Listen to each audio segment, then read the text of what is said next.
everyone, it's me, Miss Robin. Now normally I would be doing kids books live, but since Facebook is down and I can't get on Facebook to do Facebook Live, I'm going to do it virtually and then we will post it so you could all see the new books that we have in the library.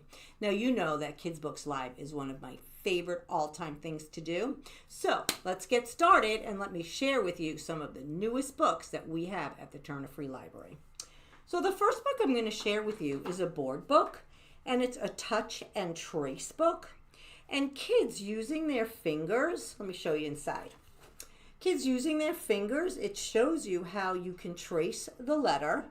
And so you can go A, B, and it tells you that B is for ball. So each grooved letter helps you explore its shape.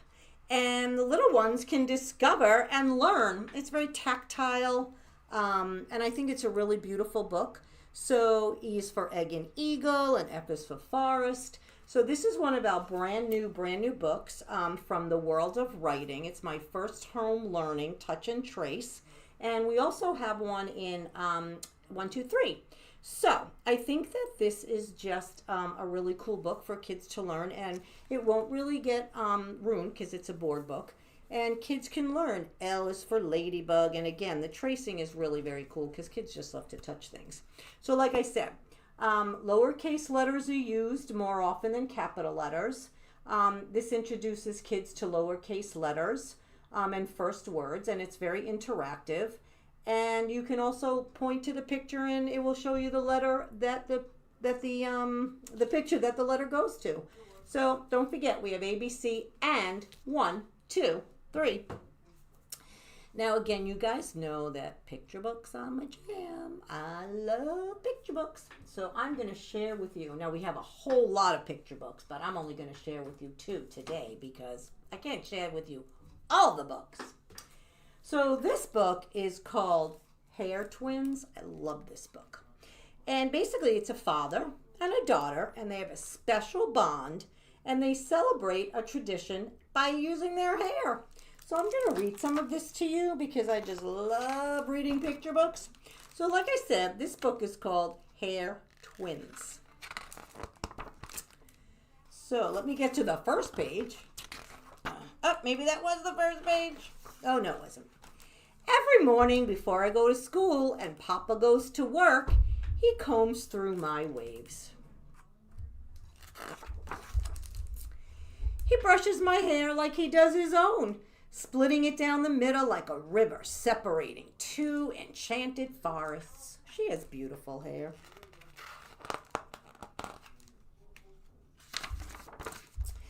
To smooth the tangles, Papa puts coconut oil through my hair with his fingers, and his hands move gently like the man who plays a harp in the subway.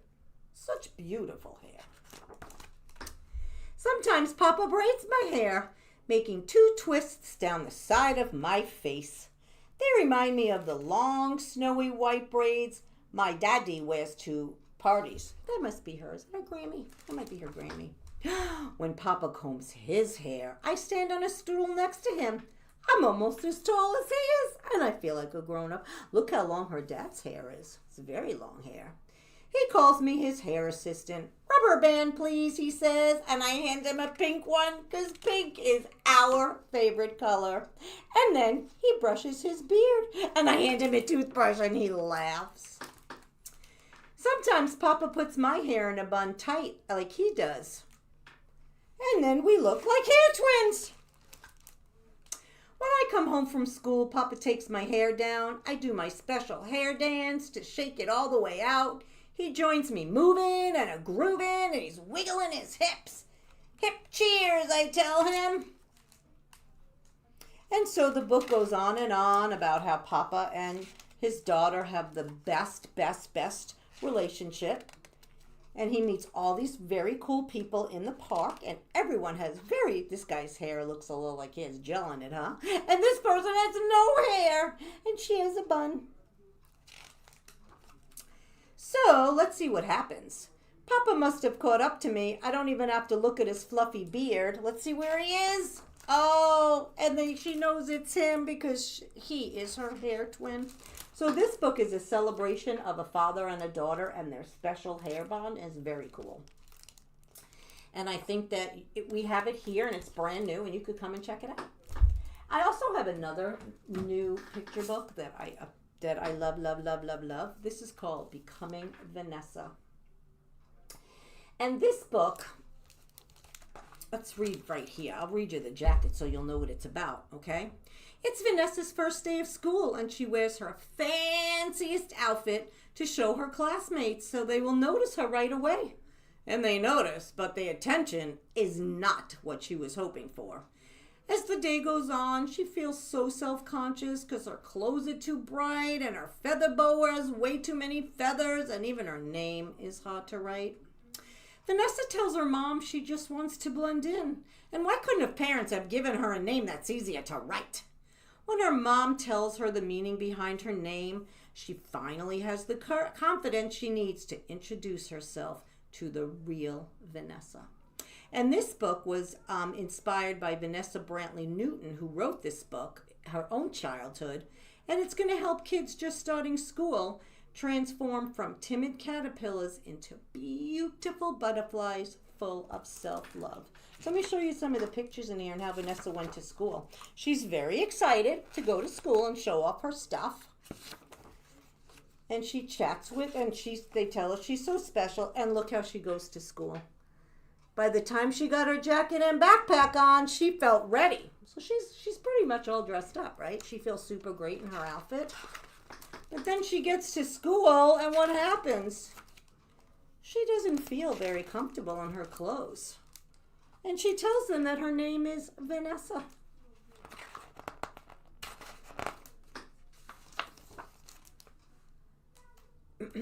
And when it was circle time, everyone introduced themselves. And she said, my name is Vanessa, and I like to draw, and I like to draw butterflies. And she's going to be a big sister soon. And they all wanted to know why she was dressed like that. Look at her boa. I think she looks actually very cool. And she's not feeling super special in her outfit. She's sitting all by herself. That's not nice. But then I guess at the end of the story, she just decides that she can be anybody she wants to be. And this is a picture of the lady, Vanessa Brantley Newton, who wrote this book. And she's also written, let's see, she's an illustrator and a doll maker and a crafter. That's probably why Vanessa's dressed so cool. So if you want, this is a book that's going to help you, just feel good about yourself. You are who you are, and you should embrace that and not let anybody else make you feel bad. If you want to wear a boa to school, you should wear a boa to school. So like I said, there's so many more picture books, but I'm just going to show you those two. Now, I also have what we call easy readers. You know those. Those are like when you graduate from picture books and you're just first learning to read. This is a ready to read, and it's a pre-level 1.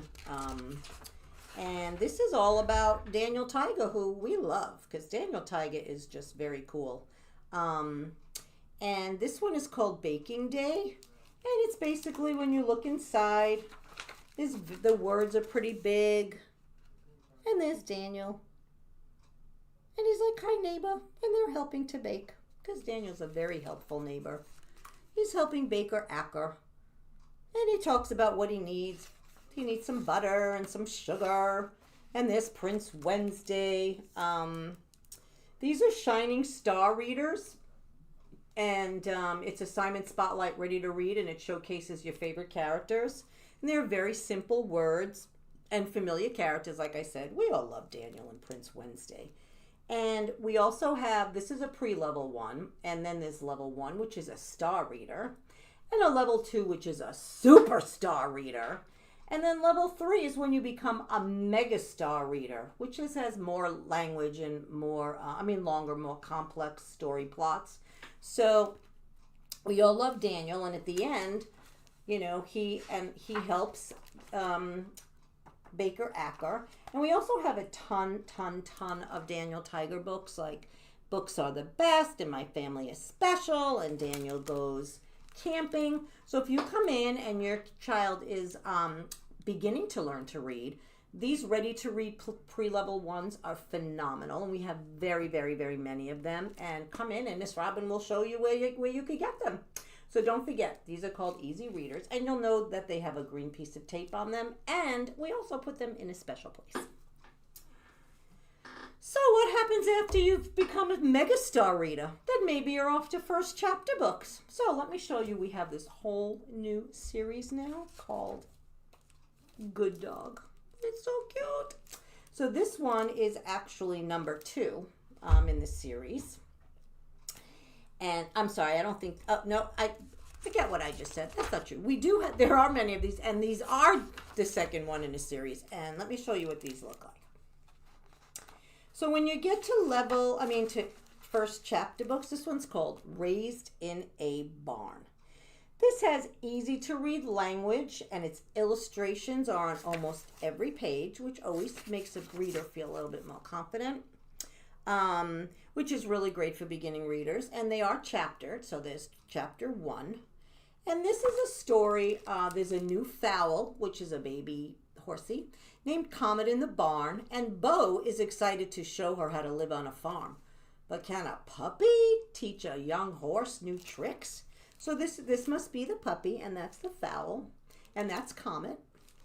And we also have Home is Where the Heart Is, Raised in a Barn, which is this one, and Heard You Loud and Clear. So this is a new series by Cam Higgins, and it's really very cool for first-time readers, like independent readers, I should say. So for example, I'm going to read you a page. The sky was a clear blue, and puffs of fluffy white clouds drifted above the Davis farm, and the sunshine made the fur on my back feel nice and warm. Even the dirt smelled yummy, like leaves and flowers and mud, and I dug my paws deeper into the ground. It was a perfect day for a race. So this book is all about the good dog, and I think that you would like them. And like I said, for beginning independent readers, again, pictures on almost every page. It must be Comet. So we have a lot of books that if you come in and you look for the blue tape, those are first chapters. Usually comes after Easy Readers. And then again, we are always talking about regular fiction. So this is another brand new series. It's an Enola Holmes mystery. Now, I don't know if you're aware, but Enola Holmes is the sister of Sherlock Holmes. And this is a perfect book for people who love mysteries. I don't know why it keeps getting dark in here. Who love mysteries and detective stories. And let me tell you, I'm going to read this. This one is called The Case of the Bizarre Bouquet. And its mystery is intriguing, and Enola is very clever, and she's capable. And this will appeal to readers who like their heroines both springy and savvy, because she is those things. So there are a few of these. 1, 2, 3, 4, 5, 6. See the back? This is actually number 3. I guess you probably should start with number 1, but I didn't bring you number 1. So anyway, this is a very, these new mysteries, and we all know Sherlock Holmes was really a cool, he solved a lot of crimes as well. So, and this is actually going to be a movie on Netflix. So I don't really know when, but eventually it's going to be on Netflix. So let's see what's happening in this book. Let's see if we could tell you what this one's about. I'm going to read you a first page. Lunatics, that's a funny word. Lunatics have no common sense, thinks the matron, but then that's what deranges the facilities, isn't it? Lack of common sense. Take this new inmate now. If he had any sense, he would be exercising with the others in the airing yard on this beautiful sunny day. And this takes place, look how long ago, in March of 1889. So these are intriguing bits of Victorian social history mixed with unnerving suspense. So if you like suspenseful books, Enola Holmes is going to be the ticket for you. So anytime you come in and take out any of these books and you see me, feel free to tell me if you like them or not, okay? We also have, let me show you this one. You know, the graphic. Everybody seems to so love graphics. So this one is called The Adventures of Team Palm and Squid Happens. I'm going to read you the back so you could get an idea of what's going on. There's something fishy going down in Shadyside, but Team Palm is on the case. Oddballs Agnes, Roberta, and Ruby, they band together to form their very own synchronized swimming club, magnificent enough to rival any in Queens, New York. But on their mission to win both trophies and snacks, they stumble upon a lonely creature secretly living in the pool. Could he be the key to their superstardom? Or will he lead them into the clutches of the sinister duo in bowler hats? That makes me want to read this, and I'm not even a major fan of graphics, which I know everybody loves. So I'm going to show you some pictures in this book. This is the present day. And these also have chapters. There's Ruby and Agnes and Roberta. And this is the Junior Synchronized Swimming Neighborhood Conference. So this looks like a really cool book. I might have to read it myself. And then there's more chapters. And the graphic style that you all love so much. So this is one of our new graphics. We have a lot of new graphics. So don't forget, Squid Happens. And it's The Adventures of Team Palm. And I think this is going to be so cool. And these are the guys in the bowler hats that she was talking about. That's so funny. And this is from Flying Eye Books. Kind of cool. I might have to give it a shot. I also want to let you know that we have books totally written in Spanish. Whoops, let me take this note off. I'm not even going to attempt to read Spanish because it's not my thing. But I just want you to see that we do have books all written in Spanish. And it has a Spanish label on it, and it is a picture book. And we are actually getting a lot new books in different languages: Spanish, Haitian, Creole, French. So eventually our world language section will be, we'll add to it, and you could come in and check that out. We're working on that now. So if you have someone who's very interested in Spanish, please come and check this book out. And we also have this book called See the Dog. And it's 3 stories about a cat. It's recommended for ages 4 to 8, like preschool to the 3rd grade. What happens when a cat tries to be a dog?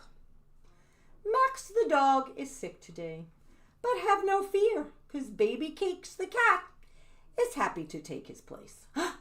But when the book tells her to dig a hole and fetch a stick and guard the sheep, the cat responds in a very undog-like way. Can the book and the cat reach a happy ending? We also have the one that's called See the Cat. This one is See the Dog by David LaRoche. Let me show you what this one looks like inside. See the dog? Hello. The dog is sick today. He asked me to take his place. See the dog run? Ta-da! And this book is so funny because this is not a dog. This is a cat. See the dog bark? What do you think he's going to say? Meow. This book is so funny already. It is so funny. I think you should all come in and take this book out because it's going to be very funny to see how a cat, can be a dog. I'm already laughing and I haven't even finished the book. Oh, it's going to be so funny. And again, I just want you to know that we also have nonfiction books, which you can learn so much from a nonfiction book. So this one is called 10 Ideas to Save the World with Kindness. And I just put some stickies so I can show you basically what I'm talking about. Use the magic words. Do we know the magic words? Hello. Thank you. You're welcome. Please. and I'm sorry. So I know you've all heard those words, but using them is a very good way to save the world with kindness. And the other page that I bookmarked, because I thought it was kind of cool, is to help those in need. You can be the first one to be kind. What matters is you make the move. Strangers are not the only ones who need help. So there are a few things in here. Pay attention to others. Forgive those who have made you angry. Let's see what else we have. Let's see. Keep everything neat and tidy. So this is a really cool book. One small action a day can make a difference in a big way. So are you ready to make the world a kinder place? Learn all about empathy and generosity with 10 little but powerful actions in this book. So it has tips and everyday activities, and I think this is a really cool book to have, and you guys should come take it out, even though I'm sure most of you know how to be kind. And I think that really does it for me. I just wanted to share with you. Don't forget, we get new books all the time, and I hope to see you all soon and that you enjoyed this not live production of Kids Books Live because we couldn't get on the internet.